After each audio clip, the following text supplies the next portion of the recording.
মা, মুক্তি সেনাদের ক্যাম্প থেকে লিখছি। এখন বাইরে বেশ বৃষ্টি হচ্ছে।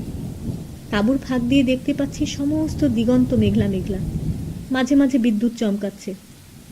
সকাল থেকে বৃষ্টি হচ্ছে, মনটা ভালো না।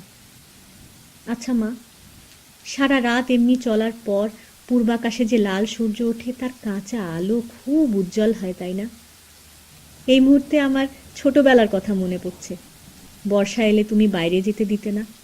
একদিন তোমার অজান্তে বাইরে আসতেই পিছলে পড়ে পায়ে চোট লাগে। তখন তুমি চিৎকার করে কেঁদে উঠেছিলে। ওষুধ দিয়ে ভর্তি হয়েছিল টেবিলটা, আমার বেশ মনে আছে।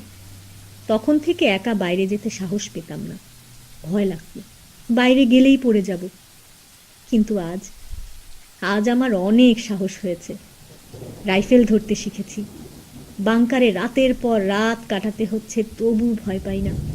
শত্রুর আক্রমণের মুখে দাঁড়িয়ে প্রচণ্ড পাল্টা আক্রমণে শিরায় উপশিরায় রক্তের চাপ সৃষ্টি হচ্ছে। মা, সত্যি বোঝাতে পারবো না। ছোটবেলার কথা মনে পড়লে কেমন যেন লাগে। কিন্তু আমার এই কি আশ্চর্য পরিবর্তন! কারণ আমি আমার স্বদেশ, আমার বাংলাকে ভালোবাসি। মা, কৈশোরে একদিন আব্বা আমাকে সৈয়দপুরে নিয়ে গিয়েছিল স্পেশাল ট্রেন দেখাতে। সেখান থেকে আমি হারিয়ে যাই। তখন একলা একলা অনেকক্ষণ ঘুরেছিলাম। ধীরে ধীরে সন্ধ্যার ঘন ঘটা নেমে আসছিল। আমার কেমন যেন কান্না পাচ্ছিল। মনে হয়েছিল আমি হারিয়ে গিয়েছি। তখন মনে হয়েছিল আর কোনোদিনই হয়তো তোমার কাছে ফিরতে পারবো না। তখন কাঁদতে কাঁদতে স্টেশনের দিকে আসতে শুরু করেছিলাম। রাস্তায় হাজারি বেলপুকুরের হাই আমাকে বাড়ি নিয়ে গিয়েছিল। দেখি সেখানে কিছুক্ষণ পর আব্বা গেলেন। পরদিন তুমি এসে সমস্ত কথা শুনতে না শুনতেই আমাকে বুকে জড়িয়ে ধরে কেঁদেছিলে। অথচ সেদিন তুমি কাঁদলে না মা।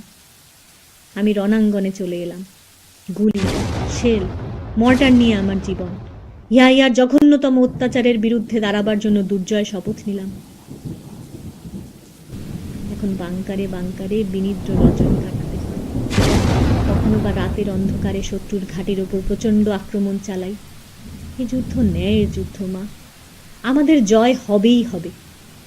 মা গো, সেদিন সন্ধ্যাটাকে আমার বেশ মনে পড়ছে। আজকের মতো মেঘলা মেঘলা আকাশ সেদিন ছিল না। সমস্ত আকাশটা তারায় ভর্তি ছিল। তুমি রান্নাঘরে বসে তরকারি করছিলে। আমি তোমাকে বললাম, মা আমি চলে যাচ্ছি। তুমি আমার মুখের দিকে তাকালে। আমি বলেছিলাম, মা আমি মুক্তি বাহিনীতে চলে যাচ্ছি। উনুনের আলোতে তোমার মুখটা স্পষ্ট দেখতে পেলাম। তোমার চোখ দুটো উজ্জ্বল হয়ে উঠেছিল। তুমি দাঁড়িয়ে আশীর্বাদের ভঙ্গিতে তাকালে। আমার ঘরের পেছনে বেলগাছটার কিছু পাতা বাতাসে দোল খেয়ে আবার স্থির হয়ে গেল। মা, সেদিন সন্ধ্যাতেই তুমি আমাকে হাসি মুখে বিদায় দিয়েছিলে। মা, মনে হচ্ছে কত যুগ পেরিয়ে গেছে। এক একটি দিন ইতিহাসের পাতার মতো রয়ে গেছে। কত আশা, কত আকাঙ্ক্ষা অন্যায়ের আগুনে পুড়ে ছাই হয়ে গেছে। কিন্তু মা, দিনান্তের ক্লান্তিতে নিত্যকার মতো সেই সন্ধ্যাটা আবার আসবে তো?